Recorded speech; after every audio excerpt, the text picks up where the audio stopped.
the cobbled streets of this walled city. A FAM o a foreigner assigned in Manila ang tawag ng maraming Pilipino sa mga dayuhang nasa Pilipinas.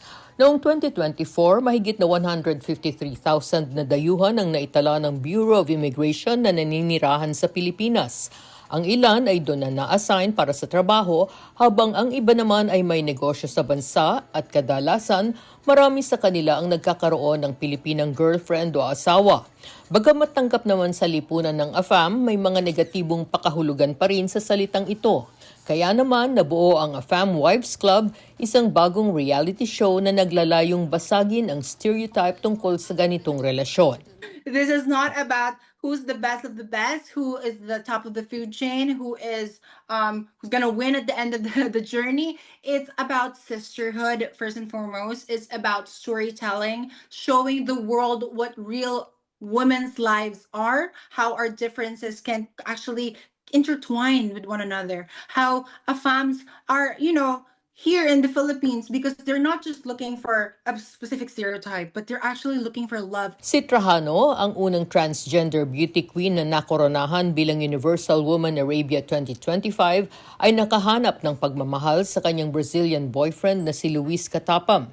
Kasama niya sa AFAM Wives Club si Julia Chu, isang bar top-notcher na napangasawa ang matagal na niyang Polish boyfriend na si Michal Mazurkiewicz. Si Marie Milk Fowler, isang social media star influencer na na-inlove sa kanyang Amerikanong boyfriend na si Landon Moore at ang Filipino-Australian actress at TV host na si Natalie Hart, isang divorcee at single mom. Sina Trajano at Hart lang ang dati ng magkakilala at dito lang nila sa series na kasama sina Fowler at Chu. I was kind of intimidated with everyone.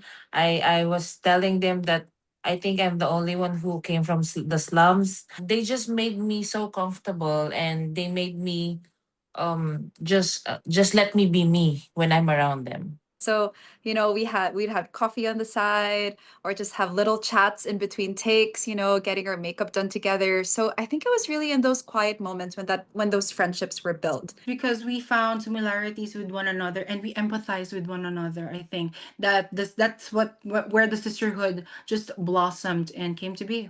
Ayon kay Fowler, hayagan ring tinalakay sa series ang ilang mga problemang kinaharap nila. It's actually about exposing your dirty laundry.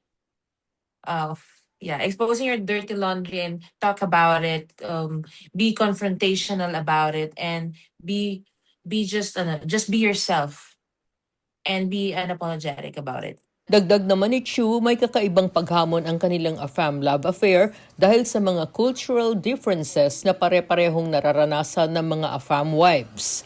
Even though our partners are all from different countries, we can all relate to one another because it's so difficult, right, to relate to someone from a different culture. And when you love someone from a different culture, it entails a lot of sacrifices. It entails a lot of commitment and compromise, right? A lot of conversation. So I think we were kind of each other's support group as we went along the show, and we built a bond because of those shared circumstances.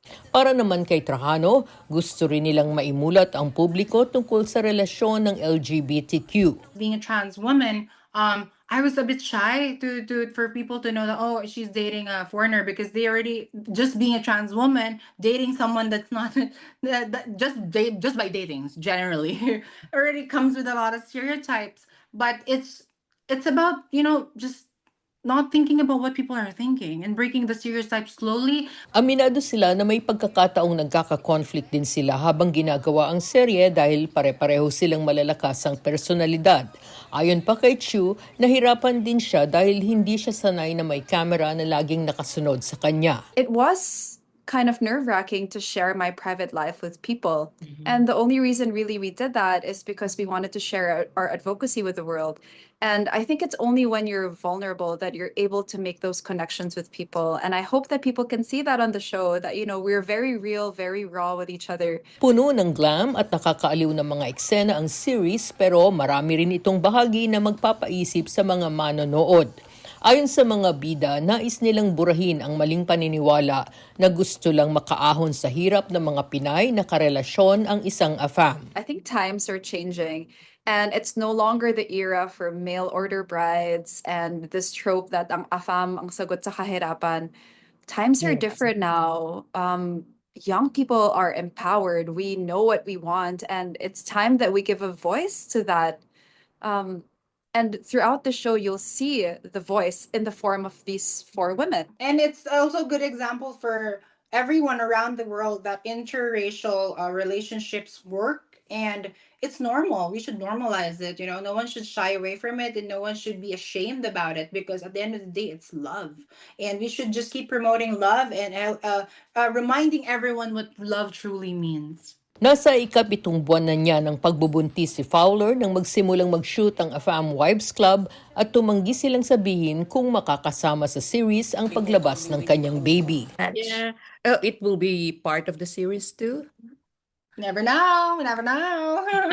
That's a definitely Gotta wait and secret. see. Gotta wait and see. Yeah. Subscribe now as early as Can't possible. spoil it There's yet. discounts. There's a promo, so grab that as fast as you can and download, because the first episode is just a teaser for all of you, and you need to see more and peel a lot of layers. So don't forget to subscribe, download, and see more. Peel the layers yourself.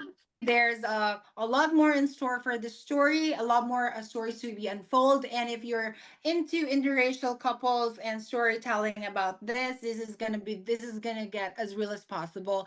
And there's gonna be drama. It's so funny, it's educational, but at the end of the day, it's love. Ang first episode ng AFAM Wives Club ay nagsimula noong November 11 at bawat Martes ay maglalabas ito ng mga bagong episodes sa I Want ng ABS-CBN. Mula sa Vancouver, ako si Rowena Papasin, ang inyong patrol abroad.